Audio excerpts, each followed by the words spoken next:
यांनी सुरुवातीच्या काळामध्ये अत्यंत योग्य पद्धतीनं तपास केलेला. हुंदू बाबा जो तुम्हाला दुसऱ्या दिवशी लंगडताना चालताना दिसला, आपण पाहिलाच, त्याचं श्रेय संदीप कर्णिकांना दिलं. त्यानंतर आता SIT स्थापन केली गृह खात्यानं, फडणवीस यांच्या निर्देशाखाली. त्यांना तपास करू द्या ना, कोणाला दोषी ठरवायचं आणि कोणाला नाही हे SIT ठरवेल, नाशिकचे पोलीस ठरवतील आणि गृह खातं ठरवेल. संपूर्ण जेव्हा तपास पूर्ण होईल आणि आरोपपत्र दाखल होईल तेव्हा आम्ही याच्यावर बोलू की कोणाला वाचवलंय, कोणाला अडकवलंय.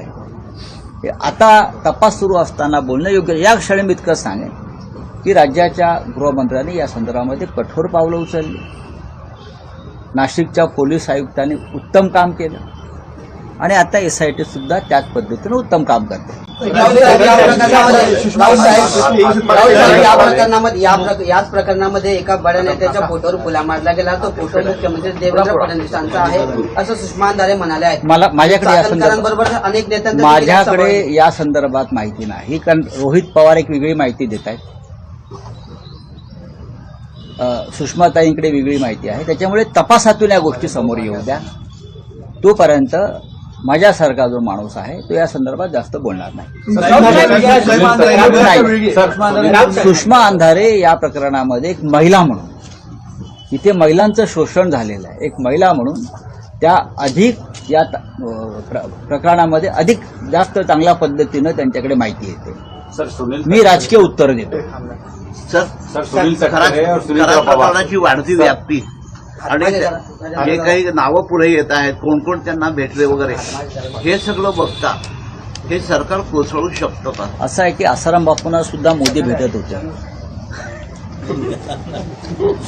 म्हणून त्या मोदींचं सरकार कोसळलं का? आसाराम बापूंना मोदी, लालकृष्ण अडवाणी, अमित शहा, हा संपूर्ण भारतीय जनता पक्षाचे तर ते जगद्गुरू होते. आसाराम बापू होते ना. तोच जर न्याय इथे लावला तर तुम्ही काय करणार आहात? आज आसाराम बापू मुक्त आहेत. आसाराम बापू, राम रहीमचे सुद्धा नरेंद्र मोदी भक्तच होते की बाबा राम रहीम. हा, त्याच्या आश्रमात सुद्धा शोषण, मर्डर, खून, खंडण्या हे सुरूच होतं. पण आतापर्यंत राम रहीमना 27 वेळा पॅरोल दिला आणि निवडणुकीसाठी बाहेर आणलं. अशा मानसिकतेचं जर सरकार देशामध्ये किंवा राज्यांमध्ये असतील तर तुम्ही त्यांच्याकडून का अपेक्षा करणार आहात?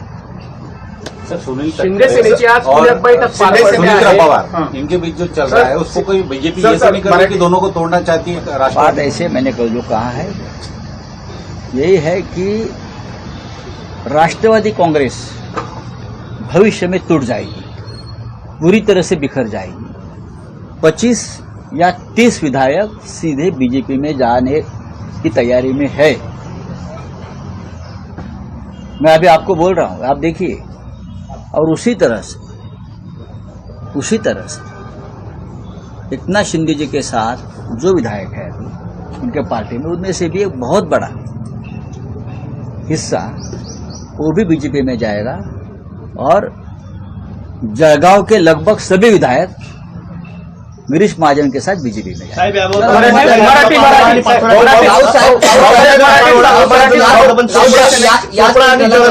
जाएंगे. पटेल आणि तटकरेंनी निवडणूक आयोगाला जे पत्र दिलं होतं ते पत्र TV9च्या हाती लागलेलं आहे. त्या पत्रामध्ये असा उल्लेख केलेला आहे की पाठवले अध्यक्षांप्रमाणेच कार्यकारी अध्यक्षांनाही अधिकार देण्याचा उल्लेख त्या पत्रांमध्ये केलेला आहे तटकरे आणि पटेलांनी. हो, पण ते पत्र सुनेत्राताई पवारांनी रद्द करून टाकलं ना.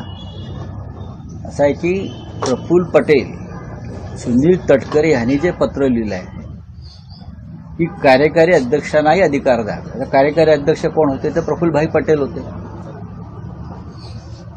आणि राष्ट्रीय अध्यक्ष सुनेत्राताई पवार आहेत. सुनेत्राताई पवारांनी ते पत्र, जे आधीचा पत्रव्यवहारच रद्द करण्यासंदर्भात निवडणूक आयोगाशी पत्रव्यवहार केल्यावरती त्या पक्षामध्ये आज नक्की काय अराजक माजलेला आहे हे तुम्हाला स्पष्ट दिसतंय. आणि म्हणून मी सांगतोय, लवकरच भविष्यामध्ये या पक्षाची शक्ल होती. प्रफुल्ल पटेलांसह सगळे एक 25 आमदार जे त्यांचे आहेत त्यांची तयारी दुसऱ्या पक्षात जायची झालेली आहे. तो पक्ष म्हणजे भारतीय जनता पार्टी. पुण्यामध्ये आज शिवसेना शिंदे सेनेची बैठक पार पडते आहे. नीलम गोरे यांनी म्हटलं आहे की खराब प्रकरणात काही स्वतःच्या पक्षातील लोकांना गोवण्याचा प्रयत्न केला जात आहे. नाही, मला माहिती नाही. त्यांच्या पक्षामध्ये मला खरोखर माहिती नाही. रावत चड्ढा जो है उनका उपनेता पद निकाल दिया गया मैं क्या बोलूं, अभी किसी और पार्टी में कुछ निर्णय होता है तो उसमें मैं यहाँ बैठ कर के उनके ऊपर मत देशमुख जे आहेत ते दिल्लीमध्ये शिंदे सेनेच्या स्नेहभोजनाला उपस्थित होते. कोण? आपले खासदार जे आष्टीकर देशमुख. बरं, मग त्यामुळे फुटीच्या चर्चांना उदाहरण आलंय पुन्हा. पण ते शिवसेनेमध्येच आहेत ना आता या क्षणी. गेले असते